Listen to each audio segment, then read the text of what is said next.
하나님의 말씀 요한복음 15장이 되겠습니다. 15장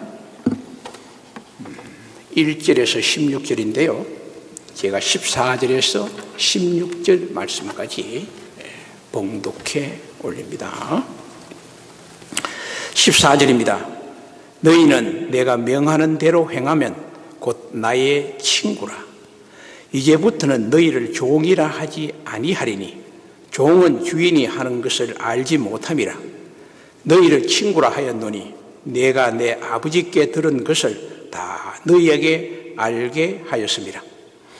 너희가 나를 택한 것이 아니요 내가 너희를 택하여 세웠나니 이는 너희로 가서 열매를 맺게 하고 또 너희의 열매가 항상 있게 하여 내 이름으로 아버지께 무엇을 구하든지 다 받게 하려 함이라. 아멘. 오늘 요한복음 강의를 하면서 생각해 볼 주제의 제목은 비유입니다. 비유. 예수님의 비유에 대해서 우리 함께 은혜를 주실 줄 믿습니다. 예수님이 복음을 선포하시고 전하면서 많은 비유를 사용하셨어요.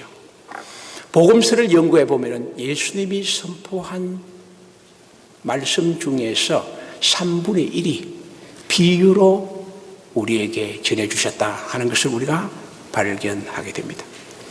이런 비유라는 것은 잘 알겠지만 내가 전하고 또는 가르치고자 하는 그 내용을 어떤 사물이나 실제에 비유해서 전하는 일종의 수사법입니다. 하나의 또 티칭 메서드, 방법도 되겠죠. 그런 방법인데요. 이 비유란 말은 원래 헬라말 파라보레에서 파생된 말입니다. 곁에 놓는다 그런 뜻이에요. 다시 말해서 내가 전하고자 하는 그 주제에 대해서 옆에 곁에 같이 놓는다 그런 뜻이에요. 그 다음에 비교한다 그런 의미가 바로 파라볼레, 비유란 말의 뜻이다 그런 것으로 정의하면 되겠습니다. 왜 예수님이 복음을 전하면서 이 비유의 말씀을 이렇게 많이 전했을까? 그 목적을 예수님이 마태복음 13장 13절에 분명히 말씀하고 있어요. 뭐라고 말씀하느냐? 내가 그들에게 비유를 말하는 것은 그들이 보아도 보지 못하고 들어도 듣지 못하며 깨닫지 못하기 때문이다. 그러니까 예수님이 보여줘도 들려줘도 도무지 보지 못하고 깨닫지 못하고 듣지 못하고 알지 못하니 예수님이 비유를 통해서 그들에게 천국의 복음을 전해주신 티칭 메소드, 티칭 방법이고 수사법이었다. 그렇게 우리는 정의할 수가 있습니다. 가령 예수님이 복음을 잘 받아들이는 그 마음이 돼야 되는데 그 마음을 어떻게 가르칠까? 예수는 비유로, 씨 뿌리는 비유로 우리에게 말씀해 주었어요. 씨 뿌리는 비유에 보면요, 그 씨를 받아들이는 마음의 밭을 표현했어요. 길가와 같은 밭도 있고, 돌짝밭도 있고, 가시덤불도 있고, 옥토도 있었다는 겁니다. 그러니까 좋은 밭은 옥토가 되어야 하나님의 말씀을 잘 받아들일 수 있다. 그래서 씨 뿌리는 비유를 우리에게 말씀해 주었습니다. 또한 하나님의 말씀은 씨를 비유할 때 좋은 씨앗이고 마귀와 사탄이 주는 말은 가라지다, 악한 씨다. 그래서 가라지 비유를 우리에게 또 말씀해 주시고요. 그 다음에 믿음의 분량에 따라서 어떤 사람이 믿음이 큰 믿음인가 그것을 알려주기 위해서 겨자씨의 비유를 했습니다. 겨자씨가 아주 작은 겨자씨지 않습니까? 그러나 겨자씨 같은 믿음을 갖고 있어도 산을 옮길 만한 큰 역사를 일으킬 수 있다 하는 겨자씨의 비유를 또 말씀해 주시는 것을 보게 됩니다. 또한 예수님은 하나님의 이 천국 복음이 전파되는 것을 잘 몰라요. 천국 복음의 비밀성을 알리기 위해서 누룩의 비유를 말씀했어요. 누룩이 퍼져나가는 것은 알 수가 없어요. 그런데 퍼져나가잖아요. 천국의 복음이 그렇게 퍼져나간다는 거예요. 그것을 알려주시기 위해서 누룩 그 비유를 또 말씀해 주셨고, 또 예수의 그 발길의 기쁨을 나타내기 위해서 보화빌규, 그 외에 달란트 비유, 그 다음에 예수님의 그 사랑과 정의의 성품을 표현한 포도원 일꾼의 비유, 달란트 비유, 악한 농부의 비유, 이런 비유들이 복음서에 가득 차 있다. 이것이 예수님의 3분의 1 정도로 예수님이 비유로 말씀해 주셨다. 자, 오늘 본문은 말이죠, 예수님이 포도나무와 가지의 비유를 우리에게 말씀해 주신 것 너무나 잘 아는 말씀입니다. 이 비유를 이해하기 위해서는 이 비유의 소재인 농부와 포도나무와 가지에 대한 기본적인 백그라운드, 이해가 필요하다는 겁니다. 자, 예수님이 이 포도나무 가지를 비유한 것은 그 비유의 소재가 이스라엘에 흔히 재배하고 자라고 있는 과목이라는 것이죠, 포도나무가. 그래서 사람들이 너무나 잘 알고 있어요. 그 다음에 포도나무는 또한 어떤 나무냐, 이스라엘 사람들이 매우 귀중하게 생각하는 나무였어요. 또 수익성도 있고 가치도 있어서 농부들이 그것을 갖다가 잘 가꾸려고, 포도원을 가꾸려고 무척 애쓰고 있기 때문에 이스라엘에 거주하는 사람들이라면 그 포도원에 대해서 모르는 사람이 없을 정도로 예수님이 잘 아는 이 자연을 소재로 해서 비유를 이들에게 말씀해 주고 있다, 그런 말씀입니다. 자, 본문 1절에 이제 15장 1절에요. 나는 포도나무요 내 아버지는 농부다, 그렇게 1절에 말씀하고, 5절에는요 나는 포도나무요 너희는 가지니, 이렇게 말씀하고 있어요. 이 두 말씀의 비유를 종합할 때 중요한 세 가지 단어가 나옵니다. 농부라는 단어가 나오고, 포도나무라는 단어가 나오고, 그리고 포도나무 가지라는 단어가 나오는데요, 이 두 말씀을 종합해 볼 때 농부는 누구냐? 농부는 누구냐? 전능하신 하나님을 말씀하고, 포도나무는 누구냐? 예수님을 말씀하고, 포도나무에 붙어있는 가지는 누구냐? 예수를 믿는 사람, 또는 오늘날의 신실한 성도, 그분을 우리는 가지라고 말할 수가 있습니다. 자, 근데 여러분, 이 농부란 말은 본문의 원문 성경을 찾아보면 게올로스라는 말인데요, 일반적으로 우리 시중에 농사짓는 농사꾼 그런 개념이 아니에요.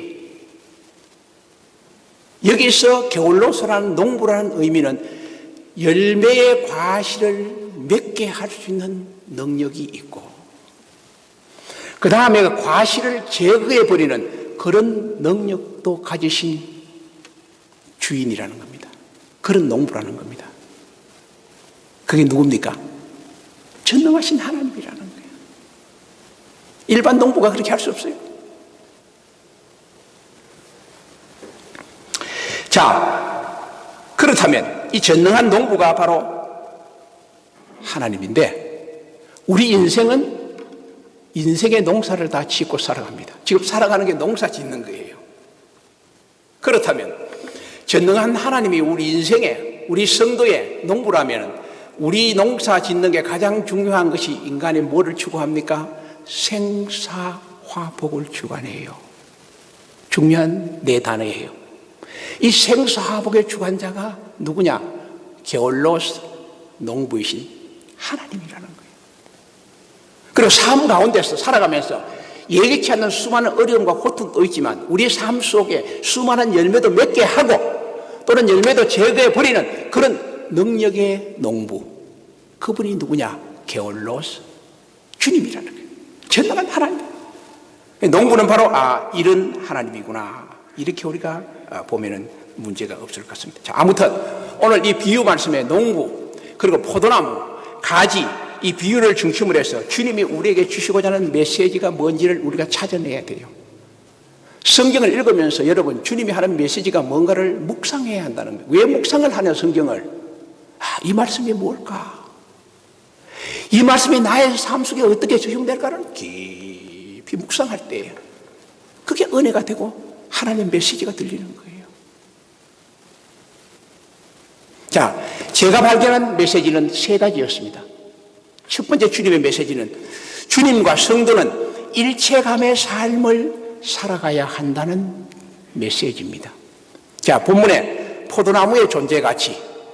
포도나무가 존재하려면 땅이 있어야 되고, 또 비가 내려야 되고, 또 자연적인 햇볕도 필요하고, 바람도 필요하고, 또 농부가 그 포도나무를 심어야 되고, 그 포도나무를 또 가꿔야 되지 않습니까? 여기에 포도나무의 존재 가치가 있다. 자, 그렇다면은 이 농부, 포도나무를 심고 가꾸고 하는 이 농부와 포도나무의 관계는 불가분의 관계라는 겁니다. 같이 있어야 열매가 맺어지는 거 아닙니까?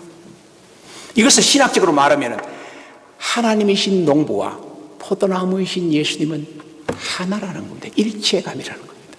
그래서 우리가 기독교에서 삼위일체 하나님이라 그러잖아요. 성부 하나님, 성자 하나님, 성령의 하나님은 한 분의 하나님이다. 그런 맥락에서 예수님과 하나님은 한 분이다. 일체감을 조성해요. 하나가 되어 있다는 거예요. 자, 뿐만 아니라 예수님의 포도나무와 가지를 비유해서 포도나무가 예수님이고 가지는 예수를 믿는 성도예요. 잘 붙어있는 성도겠죠. 예수를 바로 믿는 가지겠죠. 그 가지와 포도나무의 비유를 통해서 그것도 역시 일체감이야. 가지와 포도나무가 떨어질 수가 없어. 떨어지면 어떻게 됩니까? 가지가 나무에서 떨어져 나가면 쓸모없어. 열매도 맺지 못하고 던져버리고 그런 거 아닙니까? 그러니까 가지가 포도나무에 확실히 붙어있는 일체감이 조성되어야 거기에 풍성한 열매를 맺을 수가 있다. 그런 겁니다. 또 쉽게 이야기하면 우리 몸에 제가 팔이 있어요. 입도 있고 눈도 있어요. 팔이 떨어져 나가고 눈이 없다면 떨어져 나간 팔은 뭐겠어요? 아무런 소용없죠. 눈이 뭐 필요해요? 아무 필요 없어요. 그럼 몸은 뭐가 됩니까? 병신이 되는 거예요. 불구자가 되는 거예요. 그러므로 눈은 눈의 자리에 붙어 있고 팔은 팔의 자리에 붙어 있을 때 우리의 몸이 건강하고 팔은 팔의 기능을 하고 밥도 먹고 책도 보고 글도 쓰고 하는 거 아닙니까? 똑같은 원리가 포도나무 비유라는 사실을 알게 된 거죠. 자, 그러므로 본비유에서 아버지인 하나님, 포도나무와 포도나무이신 예수님과 포도나무 가진 성도는 이 삼위일체는 떨어질 수야 떨어질 수 없는 일체성을 우리에게 강조해 준다는 그 메시지를 저는 발견하는 겁니다. 이것을 오늘 본문에 어떻게 표현하고 있느냐? 17절에 보니까 예수님과 성도의 가지가 일체감으로 붙어 있을 때 그 생활을 내 안에 거하는 생활이다. 자, 여러분, 하나님이신 농부와 포도나무와 가지, 이것이 일체감으로 이루어진 생활이 내 안에 거하는 생활이다. 그러니까 주님 안에 내가 거하는 것, 그 안에서 생각하고 행하고 묻고 답을 얻고 그렇게 살아가는 삶이 내 안에 살아가는 일체감의 삶이다. 그러한 말입니다. 이 신학적으로는 엔 크리스토스라 말해요. 우리말로 그리스도 안에서, 영어로 in Christ. 그래서 사도 바울은 언제나 예수 안에라는 말을 사용하는 신학적 키워드가 바로 이 엔 크리스토스라는 단어입니다. 자, 예수님이 할 수 있는 무슨 말이냐? 믿는 자에게 능치 못할 일이 없다 그랬어요. 믿는 자가 뭐냐? 그리스도 안에 있는 사람이라. 주님과 일체감으로 살아간 사람이라. 주님과 떨어져 있지 않는 신앙생활이라. 그 사람은 할 수 있다. 바울은 뭐랬어요? 내게 능력 주시는 자 안에서 내가 모든 것을 할 수 있느니라. 네, 자, 주 안에 있을 때 7절에 보니까 내 안에 거하면 무엇이든지 원하는 대로 구하라. 그리하면 이루리라. 놀라운 약속이에요. 네가 내 안에 거한 상태에서 나에게 구하라. 그리하면 이루리라. 예수님의 말씀이에요. 내가 주 안에서 구해야 되는구나. 나의 아픔도 아픈 부분에 손을 대고 주여, 내가 지금 속이 아픕니다. 주님 치유하시옵소서. 치유해 주십시오. 나의 문제가 있습니다. 그 문제를 주님께 구하라는 거예요. 그 전제가 뭐예요? 그리스도 안에 있어야 한다.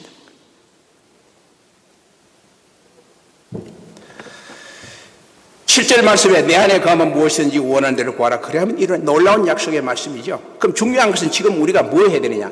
내가 그리스도 안에 있느냐? 내 신앙이 팬데믹 속에서 정말 주 안에 있느냐? 내가 예수 믿느냐? 내가 몸에 붙어 있느냐? 그걸 확인해야 돼요.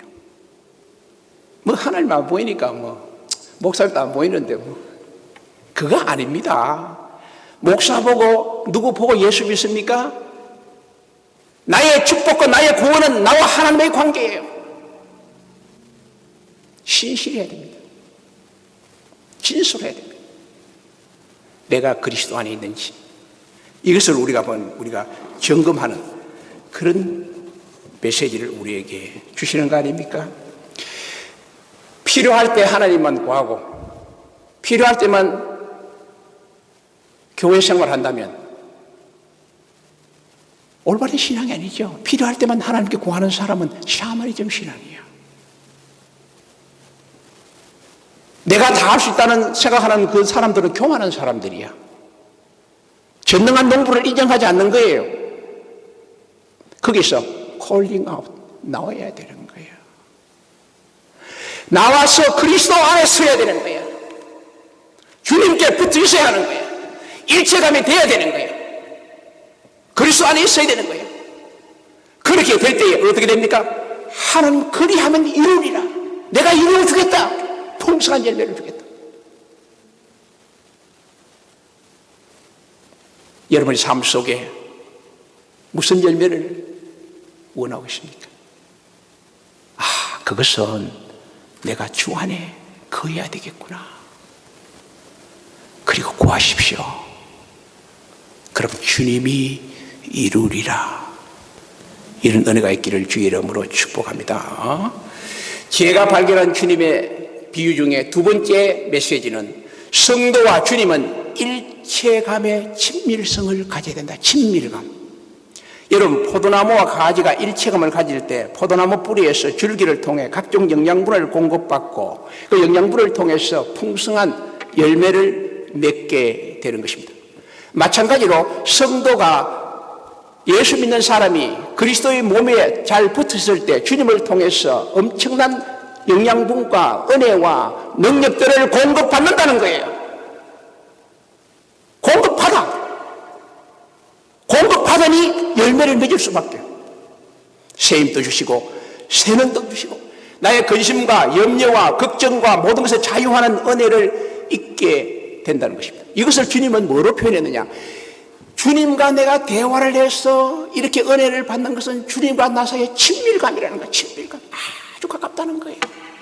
이것을 오늘 본문에 나의 친구라. 친구로 주님이 표현했어요. 여러분, 친구가 뭡니까? 친구가 뭡니까? 친구는 매우 친밀성이 있고 또 친구 따라 강남 간다 하고 친구 따라 밤새워 서로의 아픔과 기쁨과 슬픔을 대화하지 않습니까?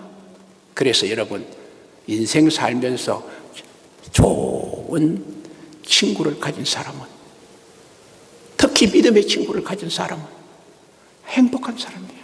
복받은 사람이에요. 우리의 믿음을 논하고 우리의 삶의 꿈을 논하고 대화를 가진다는 것, 행복 아닙니까? 15절에 이제부터는 너희를 종이라 하지 아니하려니 종은 주인이 하는 것을 알지 못함이라.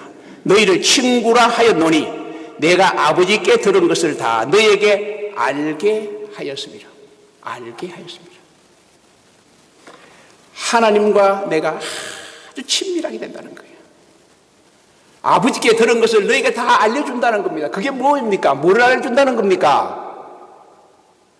말씀을 주시는 건 말씀을 읽고 깨닫고 묵상하고 들을 때마다 하나님의 말씀의 비밀을 우리에게 알려준다는 거예요.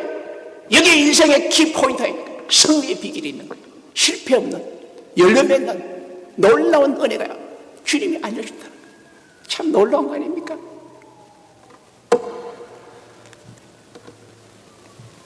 본문에 주님께서 내 아버지께 들은 것을 다 너에게 알게 하셨다. 다 알게 하셨다. 다 알려준다. 친밀성이 된다는 그런 이야기입니다. 그러므로 성도가 주님과의 친구가 된다면 친밀감으로 주님 없이 주님 앞에 다 떼어놓을 수 있어요. 나의 문제와 나의 잘못된 인격과 나의 잘못된 성격과 주님은 고쳐주십시오. 나도 날마다 그리 기도합니다. 사람이 예수님처럼 그렇게 살 수 없잖아요. 하긴 예수님도 화내고 다 하셨는데. 그러나 우리가 다듬어 가야 돼요. 늘 기도해야 돼요. 성품도 다듬어 가고 또 나의 걱정과 염려 있는 것 다 내려놓고 주여, 주님 도와주십시오. 주님 내하고 친구니까 얼마나 친밀합니까? 이사야에서도 뭐랬어요? 나의 택한 종 이스라엘아, 나의 택한 종 이스라엘, 나의 택한 백성 야곱아, 나의 벗 아브라함의 자손아. 벗이야. 야, 주님이 나의 친구구나. 얼마나 좋아요. 친구하고 대화하고 길도 걷고 그런 행복한 삶을 우리가 살 수 있는 길을 하나님 다 주신 거. 이게 뭐냐, 핵심의 포인트가 주님과 나 사이에 거부감 없는 친밀성, 일체감이 된 친밀성을 우리에게 주셨다. 그러한 말씀입니다. 주님과 친구가 되기 위해서는 성경에 보면요, 오늘 본문에 주님의 계명을 사랑할 때 주의 사랑 안에 거한다. 계명을 사랑한다는 게 뭡니까? 주의 계명을 사랑하고 주의 말씀을 지킨다는 게 뭐예요? 순결한 믿음이에요. 거짓 없는 순종이에요. 우리가 인생을 살면서 하나님을 기쁘게 하라, 사람을 기쁘게 하라. 사람들 이래 보면요, 90% 이상, 80% 이상 사람은 더 기쁘게 하는데 행동을 한다고. No. 하나님의 마음을 기쁘게 해야 돼. 하나님을 기쁘게 하랴, 사람을 기쁘게 하랴. 그게 우리 죄를 범하는 거예요. 인간의 정 때문에 하나님의 계명을 어기고 거짓으로 잘못된 거예요. 계명을 사랑하는 게 아니야. 계명을 순결하라고 했어. 순결. 여러분 삶 속에 그런 일이 벌어지더라도 친구 사이의 관계 속에 이야기를 들어보고 말씀에 어긋나면 NO 하십시오. 그래야 여러분이 복을 받고 주님과 친구가 되고 그래야 그 사람도 관계가 형성되는 거예요. 이게 계명을 사랑하는 거예요. 그래야 주님 안에 거하고 친구가 된다. 주님의 말씀입니다. 9절 말씀에 아버지께서 나를 사랑하신 같이 나도 너희를 사랑하였으니 나의 사랑 안에 거하라. 11절에 너희의 기쁨이 충만하리라. 내가 주님과 친구가 되면 기쁨과 사랑과 은혜의 충만한 삶을 약속했다는 겁니다. 주님과 친구가 될 때, 친밀감을 가질 때. 교회는 주님의 몸입니다. 성도는 교회의 몸에 붙어있는 지체들입니다. 지체는 지체로서 사명을 잘 감당해야 됩니다. 그게 붙어있는 거 아닙니까? 잘 붙어 있어야 돼요. 내 마음대로 신앙생활하면 안 된다는 거예요. 내 감정대로 신앙생활하는 게 아니라는 거예요. 신앙은 하나님의 말씀대로 따라가는 거예요. 그게 신앙이라. 여러분이 진실한 친구가 되기를 원한다면 주님과 진정한 친구가 되시기를 바랍니다. 그리하여 내 진정 소원을 주님께 아라리 아뢰요. 그러므로 주님께 부탁도 하고 주님께 요청도 하고 무거운 짐도 맡기게 됨으로써 하나님의 은혜가, 친밀한 하나님이 여러분의 심령 속에 생각과 마음을 감찰하면서 여러분 삶 속에 풍성한 은혜의 열매로 맺어간다는 것이 오늘 본문의 두 번째 주님의 메시지였다. 세 번째 메시지.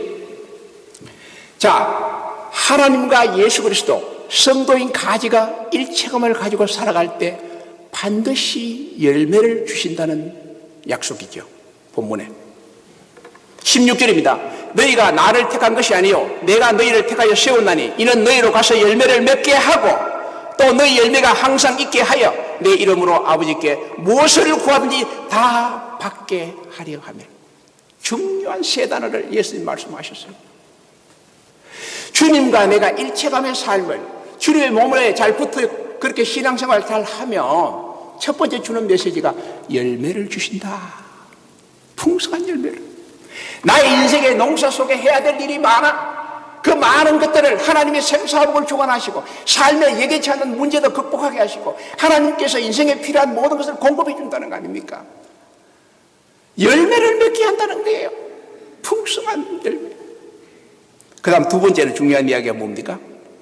그리고 그 열매가요 항상 있게 한다는 겁니다. 여러분 열매가 우리 자연 열매 보면 사시사철 봄, 여름, 가을, 겨울에 뭐 나무에 따라 다르겠죠. 대체로 가을에 열매를 많이 맺죠. 그래 열매 맺고 나면 열매가 없어져. 그거는 자연의 열매의 비결이야. 그런데 오늘 성경 말씀은 그 열매가 계속 있게 한다는 겁니다. 놀라운 축복 아닙니까? 봄, 여름, 가을, 겨울이 아니라 너 인생의 봄, 여름, 가을, 겨울이 아니라 모든 삶의 여정 속에 하나님이 풍성한 열매를 계속적으로 맺게 해주신다는 거예요. 흐르는 시냇물처럼 마르지 않는 시냇물처럼 시편 24편처럼 시절을 따라 과실을 맺으며 그 잎사귀가 마르지 아니함 같이 그 행사가 다 형통하리로다. 열매를 계속 맺어주신다는 거예요. 이게 축복의 성도의 삶이라는 겁니다. 가지가 포도나무에 붙어있는 삶이라는 겁니다. 이게 예수의 비유예요. 근데 세 번째 보니까 내 이름으로 구하면 다 받게 한다. 황보 목사 말이 아닙니다. 예수님 말이에요. 다 맺게 해주고 구하는 것을 다 받게 해준다. 여러분 구하십시오. 예수를 믿는다면, 예수의 말씀을 믿는다면, 내가 예수 안에 거한다면 구하라는 거야. 친구처럼 숨김없이 다 구해. 다 구해야 돼요. 그러면 누가 시행합니까? 내가 시행한다. 자, 마지막으로 예수님은 풍성한 열매와 함께 경고의 말씀을 우리에게 주셨어요. 2절에 보니까 무릇 내가 붙어있어 열매를 맺지 아니하는 자는 아버지께서 그것을 제하여 버리시고 무릇 열매를 맺는 가지는 그 열매를 맺게 하여 그것을 깨끗하게 하시느니라. 자, 나무가 자라는데 가지가 다 이렇게 있어. 가지가 잘못 붙어있어서 열매를 맺지 못하니까 좋은 열매를 맺는 가지에게 걸림돌이 돼. 그럼 주님은 그걸 제거한다는 거예요. 제거한다는 거예요. 경고죠. 하나님과 나 사이에 분명한 관계가 형성되지 않는 그런 관계는 하나님이 뭐예요? 때가 되면 제한다. 가지를 잘라버린다. 열매가 없다는 거지. 그 반면에 열매를 맺는 가지는 점점 더 열매를 잘 맺을 수 있도록 그걸 정리해 준다는 거예요. 누가? 하나님이 하신다는 거예요.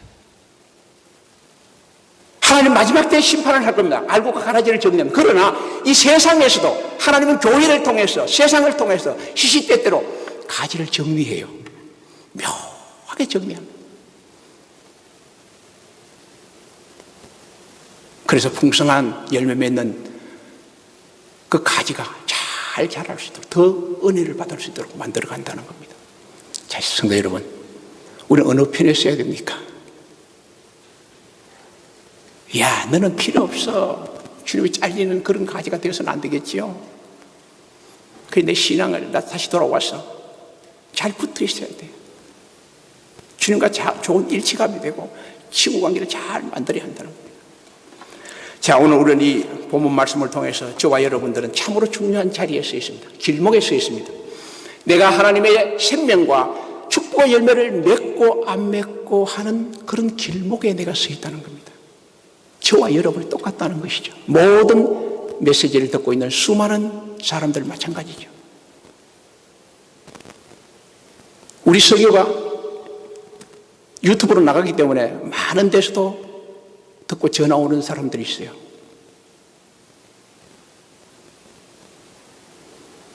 퍼져나갈 거라고요. 전 세계로 퍼져나갈 거라고.